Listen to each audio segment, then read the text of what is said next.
Tension করো? তুমি জানো তুমি কাল লাগাছো আমি ভারতের সবচেয়ে বড় এক্সপোর্ট ইম্পোর্টের বিজনেস করি। আমার দিন 50-60 লাখ টাকার ইনকাম হয়। আর সামান্য কি রেস্টুরেন্ট তুমি এক্সপেন্সিভ করতেছো? রেস্টুরেন্ট হইতে কিনুম তুমি নৌসা দেখি আমার লাগে। ও না তাই আপনি এত ধনী মানুষ। তাই আমার ধনী মানুষ কই না, ধনী মানুষ কইলে আমার খারাপ লাগে বুঝছো না? নো নো রেস্টুরেন্টে যাই।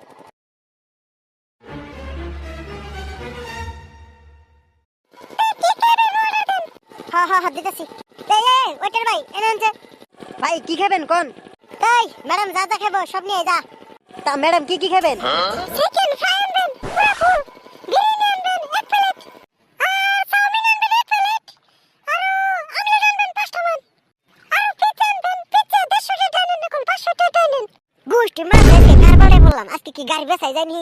আর কি ভাই নিউ আইটেম সব নিয়ে ফেন যান। আচ্ছা ম্যাডাম সব আনতাছি।